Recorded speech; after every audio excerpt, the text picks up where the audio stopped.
July 24th, and I want to do a follow-up on my banana tree. I did a video recently about it producing the bloom and what it looked like from the very beginning when it first put out its bloom here, and then it fell over, and then you can begin to see how the petals curl. And as they're curling, the bananas are up underneath the petals and they are developing.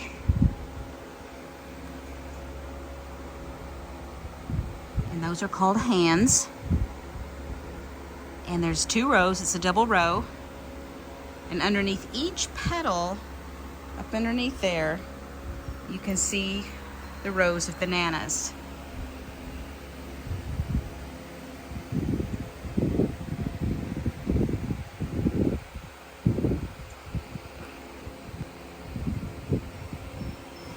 And this bloom will continue to hang and open up as the neck or the stem elongates. And eventually, you know, you'll get down to the end and you'll kind of cut off all the newer bananas. I don't think they develop very good, and that'll tell the plant to send all of its resources into the bananas it's already produced, so they'll get larger and ripen. But just wanted to give you kind of a follow-up on it because it's pretty exciting. I did learn that even though this is called a double Mahoy, it doesn't always produce a double crop. So apparently in some cases it will send out 2 of these and you'll have double, double the flowers. Again though, and I've said this in the past videos, you know, you're looking at a plant that was in a pot for a long time. When I ordered it, it was a little bitty thing about a foot tall, including the roots. And I had it in a pot, and it just, they're very root heavy. They get root bound very rapidly. I mean, you can see the leaves that it has to support. I mean, these are huge, 4 foot long. Probably this one here is even longer than 4 feet. That's on the pup back there. So, I mean, it has an extensive root system. So honestly, trying to grow these in any type of a pot, I don't think they would ever really perform well. You would have probably a pretty plant, although my plant wasn't even pretty. The leaves turned yellow and brown and they wilted. And I put it in a very large pot and it just never did well, and I fertilized it. It just really needs to be put in the ground. And for those of us who live in cooler climates than the tropics, so anything colder than like a zone 10, we can't really grow these in the winter. I mean, people have tried, but it never fails that the first frost, basically may not kill the root. You might get a pup, but then by the time that pup grows and produces, then you've got winter again. So it's really hard to do this outside of a greenhouse environment. And this greenhouse is not super huge, but it's the roof at the peak is probably about 16 feet tall, or maybe 20 feet tall at the peak. And it's heated. I have a ventless propane heater right there behind that fan. And it just kind of keeps it here in this greenhouse, well, around the 40s. But on a sunny day, I mean, it can still get 80 degrees in this greenhouse without any heat. Even in winter, just because it's so good at trapping in the heat from the sun. But anyway, I'm sorry, it's off topic. I just wanted to show you, today is June 24th. You can see where it's progressed. I have heard some people on some of their channels say it takes 4 months for these bananas to ripen. And then I've heard some people say 2 months. So we're going to settle that. We're going to find out for sure. I also learned something interesting, that these blooms, these little flowers, at the end of each of these bananas, which eventually will turn brown and you just kind of pinch them off. But they're edible. I think a lot of Indian cuisine use this flour as a culinary type thing. And I am fertilizing it and I'm watering it heavily. During the growing phase, it needs tons of water, but during the winter months when it's in here, you've got to cut back on the water because it will rot the roots if you don't. Fortunately, this is down in the ground, in the earth, so the water will basically just, dissipate into the earth around it. Whereas if it's in a pot, the roots can just stay wet. And it's hard to know what's going on down in a pot. But anyway, that's the follow-up, and I'll just keep you posted on how it continues to develop. But it has been a fun project.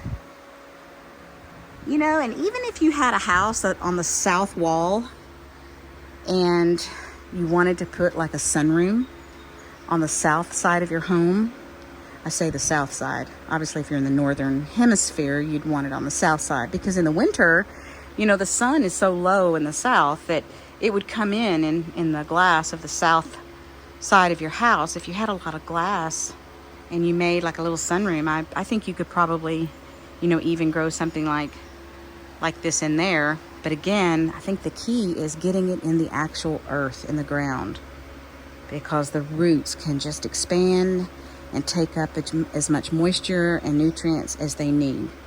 And they're not confined by the walls of a pot. And just in case you were curious, there's no scent at all as I get close to here. It smells like what a bunch of bananas smell like.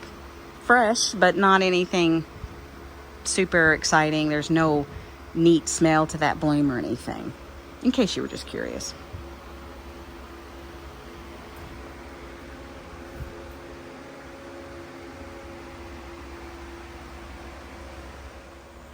Today is July 25th, and just wanted to show you the progress today. You can see how the petals are really starting to curl. They'll dry and completely fall off. I'll pull them off. But it looks like at this point I have one, and then I have two. This is three, and let's see, 1, 2, 3. This is 4, and then underneath this petal here would be 5. So far I have 5 sets of these hands, and it looks like there's approximately 1, 2, 3, 4, 5, 6, 7, 8, 9, 10, 11, 12 times 2, because there's 2 rows, so there's 24 bananas, looks like per hand or per bunch. So if I've got 1, 2, 3, 4, 5 times 24, well, we know that 5 times 25 would be 125. So minus 5, so about 120 so far. And of course, the bloom down here is still got a lot underneath it. I don't know that I'm going to let them all develop. At some point, I probably will cut the end of the bloom off and just focus on letting these become full size and ripen. They're getting bigger and bigger every day. They're starting to form their little necks up there. I don't know if you can see. Really hard to see.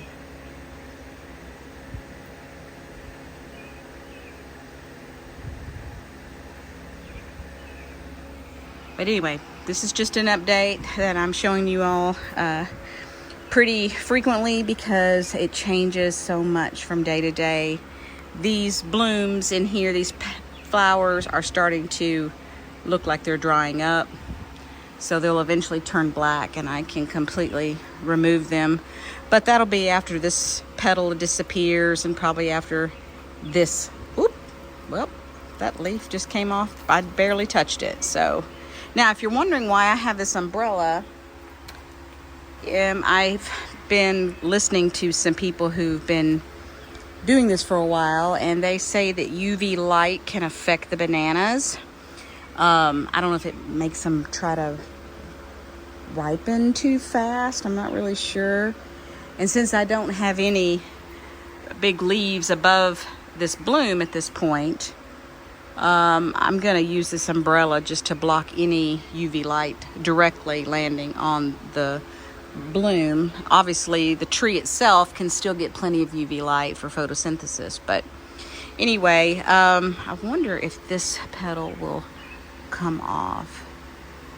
I don't want to force anything. I think it's still maybe too green. We're going to leave it alone. So, but anyway, you can really see how this neck here is extending as the bloom trails down. Pretty exciting. Well, today is July 26th, and it's about 6 o'clock in the morning. And I just wanted to show you now that 2 of the petals have fallen off. These petals here will start tearing off on the edges here, and then they just kind of peel off, and that gives the bananas a little more breathing room. Now you can kind of see what they look like.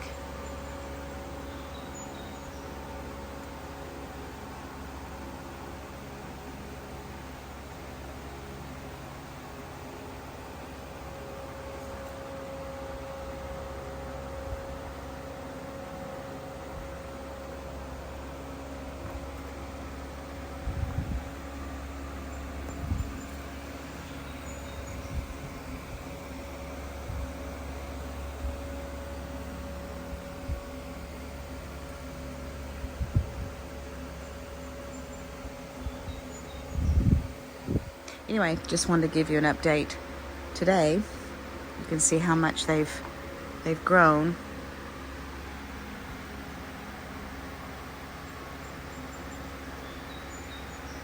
I hope they get nice and big. I'm really trying to keep it fertilized and watered well.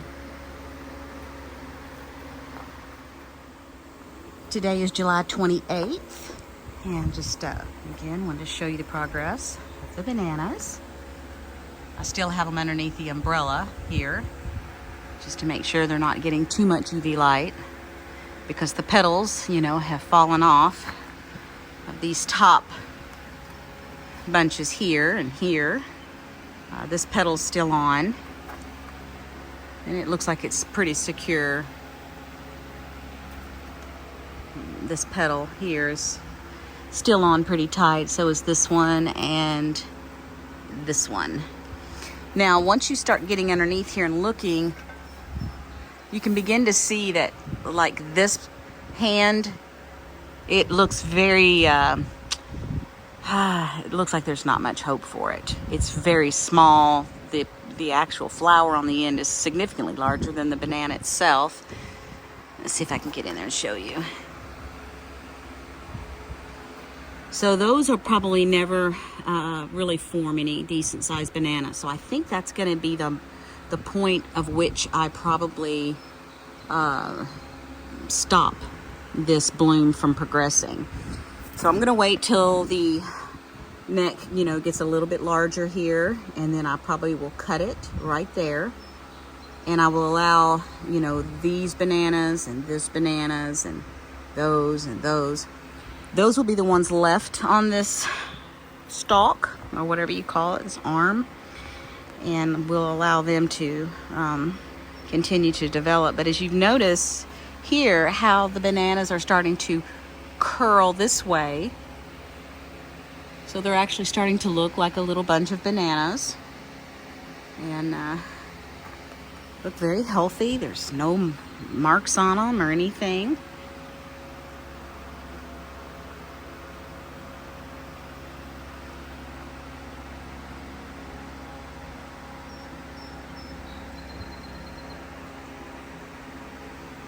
I'm really curious to see how much larger that they get.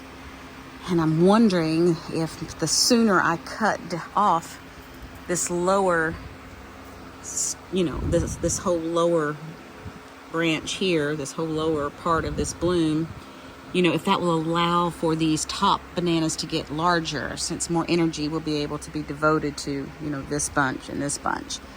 I'm just so scared. I'm afraid if I cut it, will that expose it to some potential disease? I don't know. I think I'll wait just a little bit longer, and then I think I will go ahead and cut it off, and we'll just pray for the best. Anyway, until next time. Today is July 29th, and just to give you an update, I'm trying to do it every day or so.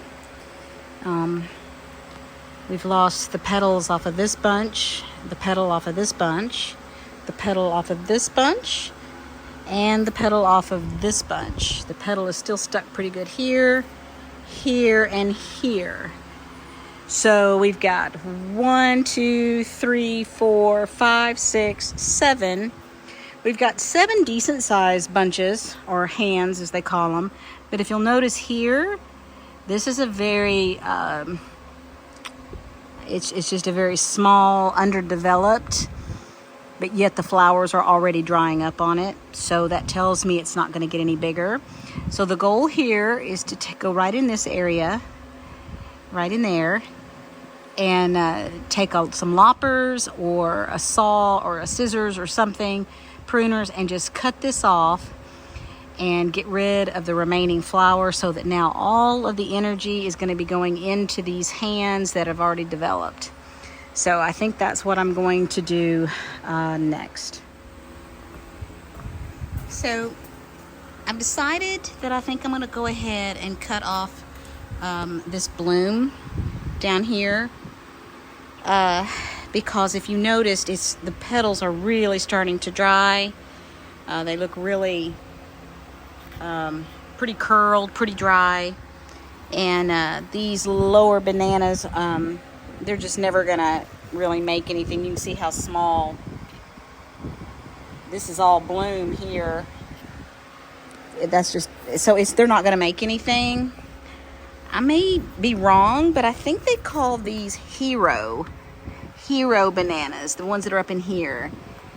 And that is just, they're kind of sacrificed for the sake of these bigger ones.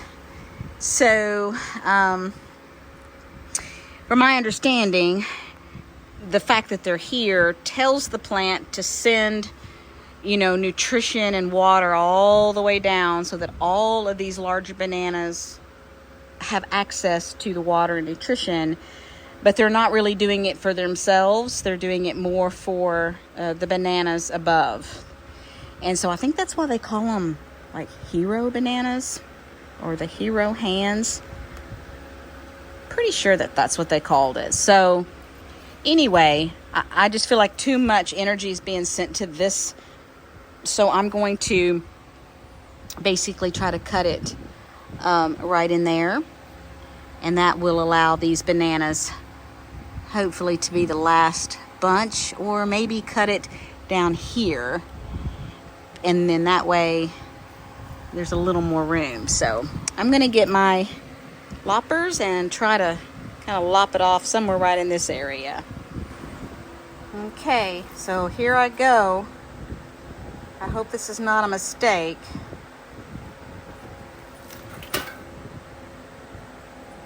Oh, well, it's done. See all of the liquid that's dripping?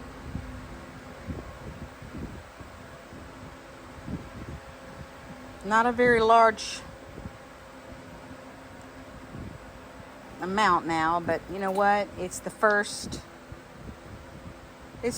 bloom on this plant. It's just the first generation, so hopefully the pup will, which is this one here, it'll provide hopefully a larger bunch of bananas. So this is what I was talking about. See those bananas? See how small they are? And this is the actual flower. And they're longer than the bananas.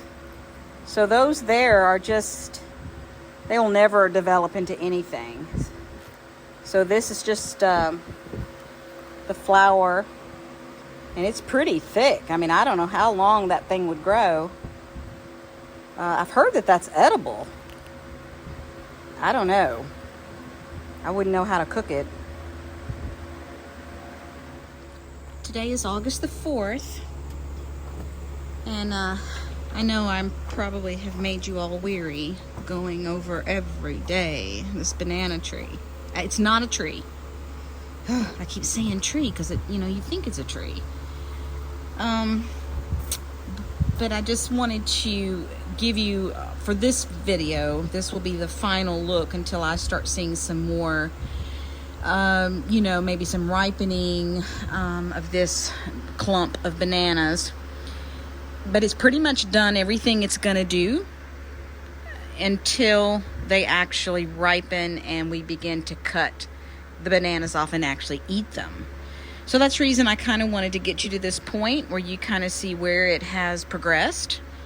And it's certainly a small little arm of bananas. I don't know that they call them arm of bananas, but this is called a hand. And this is a hand. This is a hand. So my logic says, well, then this should be, the arm, right? The whole thing. But I could have made that up. But anyway, so this is kind of the where it's going to stop. Probably until it ripens. And you can notice here that all of the little flowers that are on the ends of these bananas are all starting to dry up. And I'm probably not supposed to pull those off. You can see it's almost turning black there. But they're not, I don't think they're quite ready to be pulled off yet. So I'm not going to do that. This is healed up fairly well. I was really worried that it would start to rot when I cut it, but it looks like it's sealed up and it's doing okay. But this is the final follow-up for this video, and then of course I will show you as it ripens. I'm expecting them to ripen, the top ones first, and then slowly go down, which will be kind of cool because you literally could harvest these bananas one at a time or three at a time. Come out here, if this row is yellow, you can come out here and cut these bananas off and take them in the house and leave the rest of these. I just think that is the coolest thing. I may be the only one who feels that way, but to come out here and to pull a banana off of my banana plant sounds just like exactly why I do this, and it's this not much different than when you grow a tomato plant and you harvest your tomato. This is just so unique for our area. That's why I get so excited about it and want to share with all of you. So this is the final, this will be the final little update for this particular video. And then again, I will begin to, once it starts ripening, I'll show you that process as well. And we'll eat one together and I can let you know kind of how they taste. I'm expecting them to taste wonderful. They're certainly not very big, and I don't know that they'll get any bigger than this. They'll get fatter, I think, but you can kind of see how the relationship to my hand, how big they are. They're certainly not as big as like a store-bought bananas. Some of them are larger than others. Some of these hands are larger, but they'll still eat just as good, as any other banana. So, okay. Thank you guys so much for staying with me this long. If you are still there staying with me. I know I kind of was long-winded and redundant on some things, but I always forgot what I said the day before when I came back out, and so I repeated myself probably too much. But anyway, guys, thank you. So just an update on the Inca lolly that I had planted a while back, and I made a whole video about this particular Alstroemeria. And it was so hot that all of the original bloom spikes that were coming up, they all pretty much faded away. But starting in the center, I started seeing some new growth. And now all the old spikes and blooms have gone away, but it has produced all of this new green growth.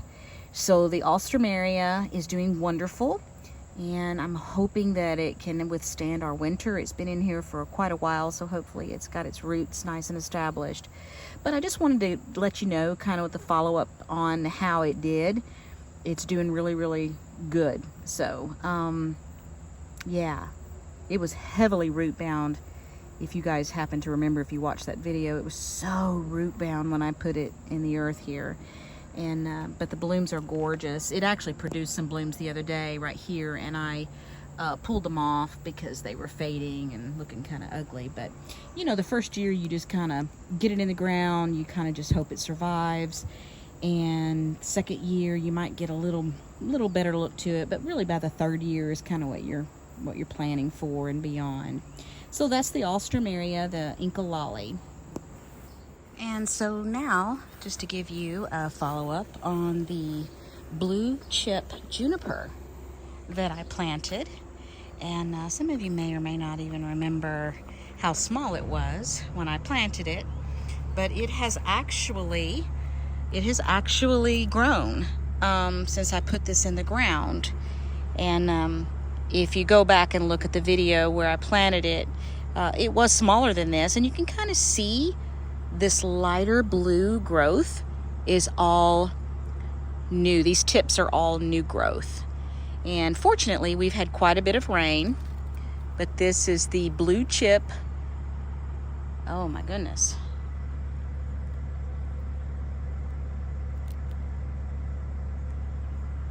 That's a mouthful. Now there have been some little branches of it that kind of dried up. You look there.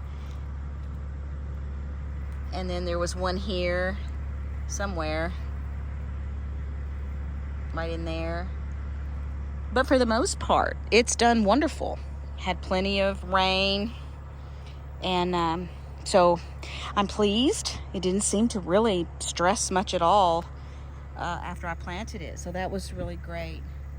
So I'm excited about that. So y'all I made a video showing me planting that, so I wanted to make sure that I gave you a follow-up update on it to show you how it's doing. And it has actually really grown quite a bit from the day that I got it out of the box. So that was really good news for me. And just while I'm right here, let me just say that this Chamaecyparis, this nightlight, is absolutely stunning. It gets full ongoing sun all day long. And a lot of the evergreens that are yellow like this will turn brown because they just cook. This one does not. So for you all that are in really hot areas, and a lot of your evergreens kind of burn or turn brown in the hot sun. Now you can see it does kind of turn white. See how the yellow is faded? But I'm telling you, the heat and humidity has been off the charts here. So I am still pleased. I actually think that white kind of gives it a very glowing, highlight kind of effect. I just think it really makes it pop, because down in there you can see the green, and then it yellow, and then the tips are kind of got that white. It doesn't bother me. I actually like it. So, but that was a side note, but I really like these nightlight Chamaecyparis. I think they're great for people who live in the South and just have horrible summers. The heat is so unbearable.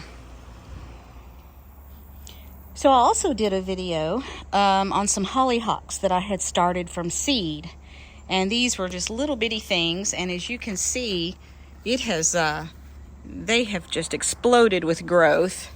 So this one was one, I had several that I planted. And this one here is doing the best. Now, I don't expect it to bloom this year at all, because I just started it from seed. Well, earlier, this spring. Probably late winter, maybe I started the seed. I'd have to go back and look at the video to remember.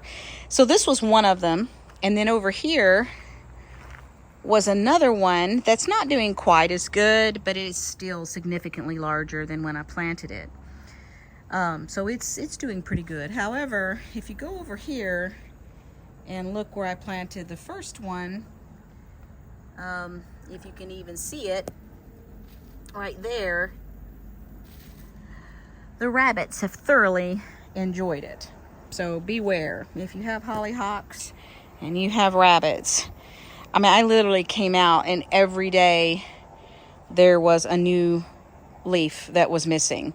I had originally put one of those white trash cans, wire trash cans around it, and that seemed to be helping, and it got so big that, you know, it was kind of bulging through the wire trash can. So I took it off, and then I just didn't put it back on, and now that's what happened. And I don't really know if it will come back out again or not. I'm thinking maybe not, but oh well. You can see that there's just a tiny bit of green in there, but you know, I don't know if it'll send out new leaves or not. But anyway, that's the update on my hollyhocks. Here are the two evergreens that I planted and also made a video. This was the Golden Globe Arborvitae that was extremely root bound as well, and I chopped the daylights out of its roots, so it was kind of a scary thing. It's not really made a lot of change as far as lots of new growth. However, it doesn't appear to be dead, so that's excellent news. And then this one is the Pinpoint Blue. I planted it in a video as well. This is the Pinpoint Blue False Cypress. It was also heavily root bound because, you know, these had been in my greenhouse for a long time before I opted to plant them. But you can kind of see the new growth. It's kind of maybe hard to tell. Sorry. But you can kind of see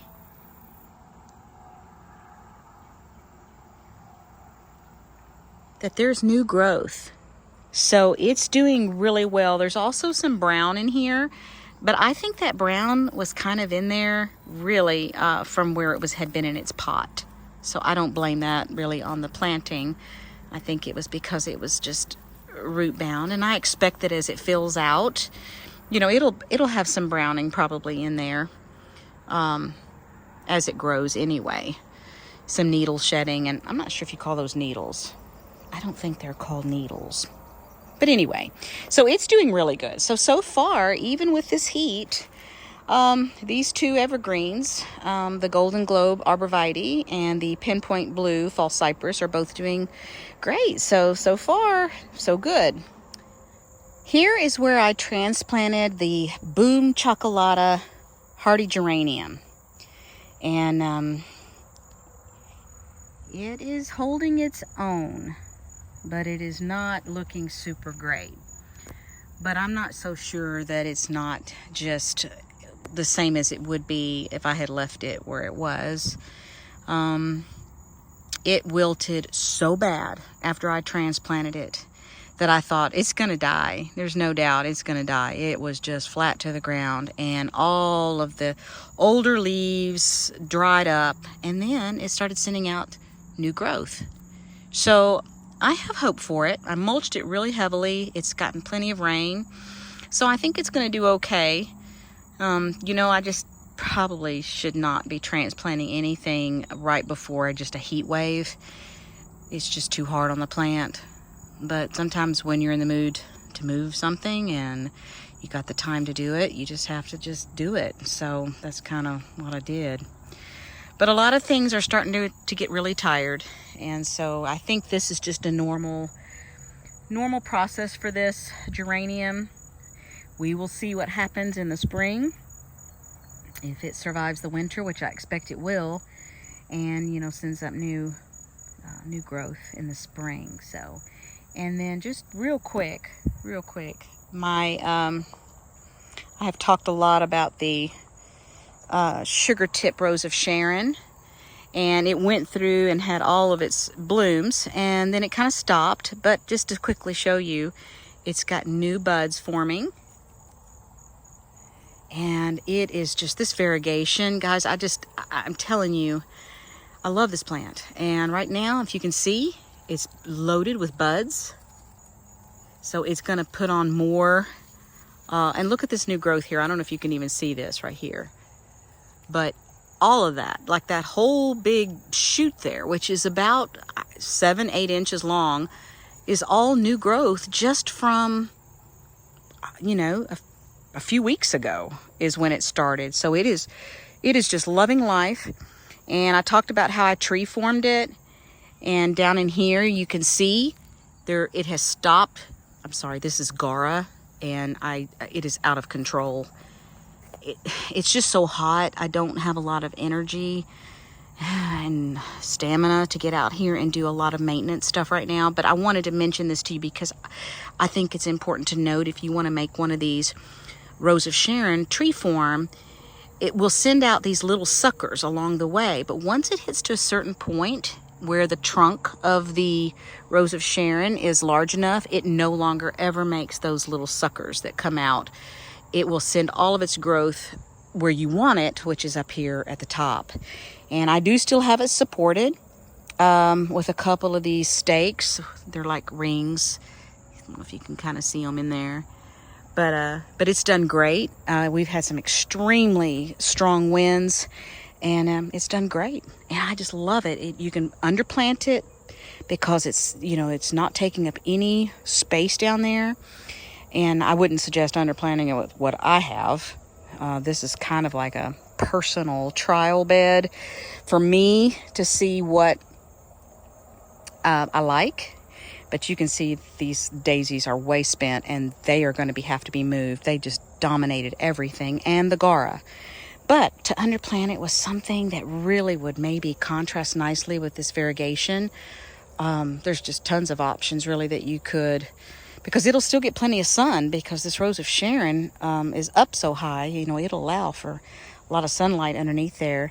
Something kind of neat that I'll show you is a garden spider. She's not huge, but can you see her? I don't know if my camera will show her very good.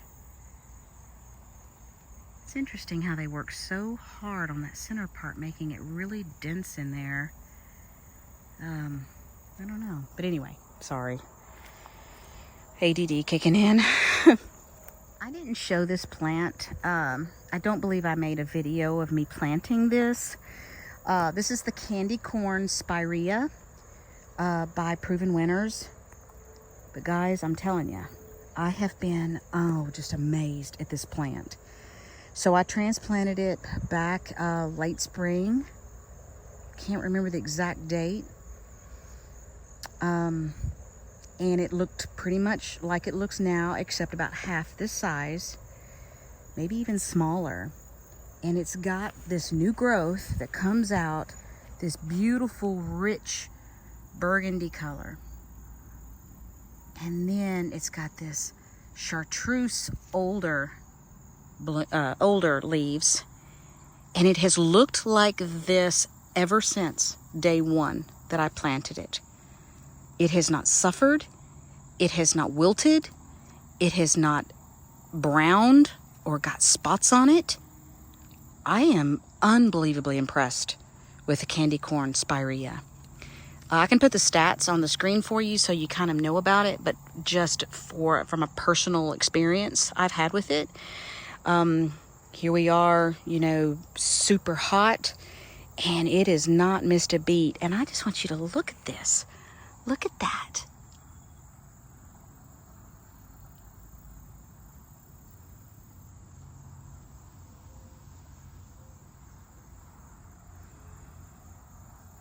Isn't that gorgeous? I mean, I could have these, like a whole hedge of them. I mean, they're just beautiful. So if you've contemplated getting the candy corn spirea, then I encourage you to go for it because it's done really well. Again, we're zone 6B, used to be. Now we're supposedly zone 7A. And it's done, and we've had extreme heat and humidity here. And we have had quite a bit of rain. But we did go for a period that we didn't have rain, and I maybe watered it a couple times during that spell. But it is just done amazing. There's no pests that bother it. I don't see any like disease on it. So I'm very impressed with this spirea. Okay, one last update. For those of you that have watched any of my garden tour videos, you probably remember me complaining about the rabbits that ate this clematis all the way down to the ground. And so I put this wire cage. I wasn't even sure if it would sprout back out because it was all the way to the ground. So I put this wire cage here around it, probably about I don't know, I bet it's about 13 inches off the ground. And that clematis came back out stronger than ever. And I don't know if you can see the vine. It's coming up through here. And I mean, I just planted it this spring, and it is producing these beautiful little purple blooms. I imagine that these will be much prettier in next year and then the next year. I haven't fertilized it at all. I literally just was trying to see if it would even grow after the rabbit chewed it down to literally to the ground. The rabbit also chewed this one, and it has come back out. So if your clematis gets eaten or chopped off to the ground, you know what? I think they come back stronger than ever. So don't fret, I guess, is the message I'm trying to send there. So that was the clematis. So anyway, that was kind of that's kind of it for updates on some things that I mentioned in past videos that I just kind of wanted to show you how they have how they've come along over the last several weeks. Thanks guys for watching. I appreciate your support and all your sweet comments that you make. And you have a blessed day.